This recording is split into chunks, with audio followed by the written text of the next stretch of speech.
Now to major updates in the pandemic today. Two big headlines this afternoon. The Omicron subvariant is now the dominant strain here in the United States. And the FDA has approved a second booster shot for people aged 50 and above. And joining me now to discuss it all is Dr. Tom Holland, Associate Professor of Medicine at Duke University. Okay, so let's talk about Omicron and the big news today that the subvariant known as BA.2 is now the dominant strain in the United States. So the question is, how much more infectious is this strain? And what do we need to know about it in terms of the severity of sickness? Yeah, I'll take the second part of that first. So far, there's no evidence that it causes any more severe illness. It does appear to be a little bit more transmissible than previous Omicron variants. And as you said, it's sort of been gradually increasing as the overall proportion of cases to where it is the most common variant that's being seen in a lot of regions of the United States. So the data shows that the Northeast is actually the hardest hit right now with this Omicron subvariant. The South, it's showing, isn't really experiencing a big uptake in cases so far. When should we expect this wave to hit us, and should we expect that?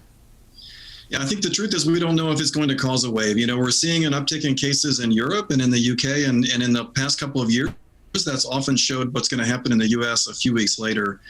However, the thing that's different for us now is that somewhere around half of Americans were infected with Omicron in the surge that we just experienced. That, along with higher vaccination rates, means that it's not that clear what the current attack will look like from this Omicron subvariant. So I think it is still an open question as to whether we're going to see a rise in cases and especially a rise in severe illness and hospitalization. And we certainly hope we don't see that. The numbers, though, are they accurate of the numbers infected? Because we know we have these at-home test kits. They're readily available. But when you test positive using an at-home kit, that doesn't mean the results are actually reported. That's absolutely right. I think the focus on cases is a little bit more difficult now because for the reasons you gave, we don't report, we just don't see all the cases that are diagnosed at home or people who don't get tested, of course. What we can track more accurately is hospitalizations, severe illnesses, and deaths. And fortunately, those are all lower right now at the lowest points that they've been in more than a year. Thank goodness, right? I mean, it's been a long road here. So many people have lost people they love.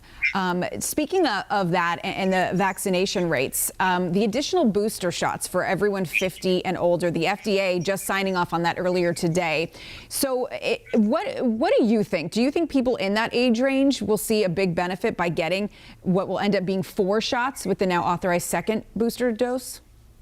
I think what this does today is that it gives us some flexibility. For people who are at the highest risk, that authorization included people who are immune suppressed, for example, with organ transplants or on similar amounts of immune suppressing drugs. Then I think a 4th dose is a good idea, a second booster or a 4th dose to give maximum protection. There's a balance to be made between wanting to keep our population immunity as high as it can be and understandable level of some booster fatigue or vaccine fatigue where people were tired of being told to go back and get more and more doses. But having one available, what we've seen in each of the surges previously is that vaccines have saved lives. Boosters have saved lives before the Omicron variant surge as well. And so having this available to us now in the event that this Omicron BA.2 does take off or that another variant comes in, we see another surge, it's going to give us the ability to protect people and protect ourselves better. And that's what it's all about, certainly. Dr. Tom Holland, thanks so much for your insight. We appreciate it.